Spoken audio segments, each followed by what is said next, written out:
I had this motivation that building a good business. The first 10 years of try were pretty disastrous. Made very little money until I met with someone who asked me. So, Emeric, it's great to have you here. So we are at Mykonos, and it's a wonderful event of 40 SaaS founders.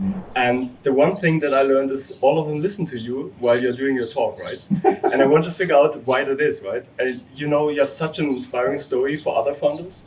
And we try to gather your story and some learnings so others can learn from your failures, your mistakes, and copy some of the successes early on, right? So how did you get started? When did you get started building a Grow Pulse? Yeah, well, first I got started building businesses 23 years ago, so it's not your first one. It's been a long journey.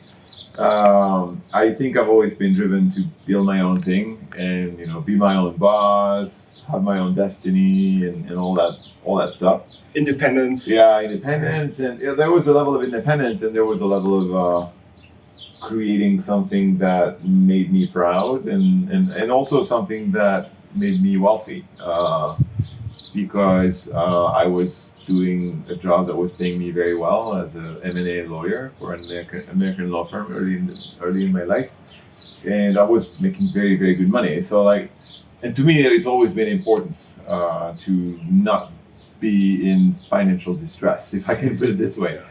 And so I had this motivation that building a good business will put me to a place where I don't have to worry about paying my rent and living my life. And so that's how I got started. Obviously, it didn't work out the way I expected. On the first try.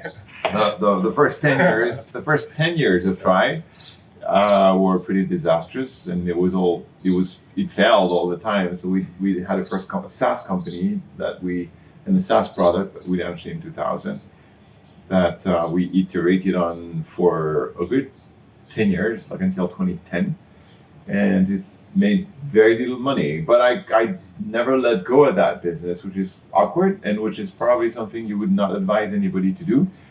If something is not working, you should probably let go. But I was not letting go for 10 years in a row. And I was doing other jobs. I was basically making a living through other means during all that time, until through life and luck and everything, met with someone who asked me to do if we could build Facebook promotions, Facebook apps, and it was 2010, end of 2010, and I said yes, absolutely, we can do that. And we started to build a lot of Facebook promotions and contests and all that stuff, because it was all the rage in the early 2010s. And from that, we moved to integrating them into a platform, because we didn't like the bespoke building. We don't want to be an agency. So at that point, did you shut down the other business? We shut down the other business 2 years down the road. So the other business basically financed the first, the beginning of the Grow Pulse. What has been the major learnings out of the first business that helped you and influenced the next business? The major one is your business should not be local. Oh, what do you mean by local? It should be international from day one. Okay. And it should be American. Let's put it this way. The United States is the largest country on earth. It's the richest country on earth. And if you're selling SaaS, it's also the country that has the more maturity. So you didn't pick France, where you're originally from, right? Yeah. And you picked the US market in your second company.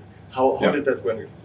Well, every marketing I was doing it in English. Every blog post I was writing was written in English. Every conference I was attending was in the US. So basically, I focused as a founder and the sole marketer, salesperson, and a finance person. In the early days, we were 6, and out of those 6, there were 3 developers. So you can imagine that crazy. The 3 others, we were wearing a lot of hats, and I focused all my energy and attention on the US market, US influencers, US bloggers, US community managers, and so on and so forth. So then you started Grow Pulse, right? Which is a social media management software, right? And you got the learning from the first company to go international early on, right? In the beginning. So you started launching it in the US, doing all the stuff in English language, right? Which is not an easy thing to do for everyone, right? No, it's not my native language. It's worth the time. So how did you build the product? How did you get to product market fit? Well, first of all, the product was all about Facebook contests and promotion, and then we realized that Facebook contests and promotions were a really shitty business because there was very high churn and very low retention. And we looked at, okay, who are we selling to? What else do they need that they would use on a regular basis, on a daily basis, instead of twice a year or once a year? And we were already selling to community managers at the time. And we looked at, okay, what community managers need, what do they buy apart from us? And at the time, they were buying the buffers and the Hootsuites because they were the early tools in the market. And we looked at that. That industry was, getting boring. It was very new, and we said, okay, we need to do that. That's the kind of stuff. So they you use chose on a daily specific basis. persona, which was the community manager, for example. But that's the one we were selling our games or Yeah. contests and promotions to. So we just said, okay, we're already selling to these.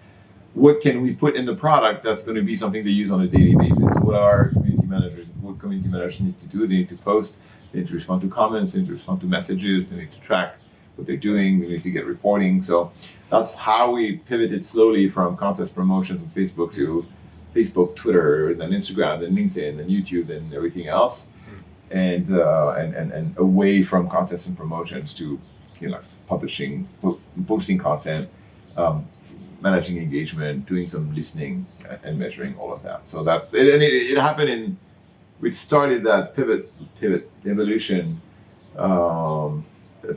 mid 2012, and So 2 years in the business? like more than a year. The business was launched mid 2011, and it took us until 2015 to be kind of done. So with 3 developers, it takes a lot of time to build it. So you might say it may need longer than you think, right? It always takes longer than you think. Oh, wonderful. All right. Yeah. So thank you so much for sharing. Yeah. I hope we can continue Be this patient. one, Emeric. Be patient. It was wonderful meeting you. See you soon. Great, thanks.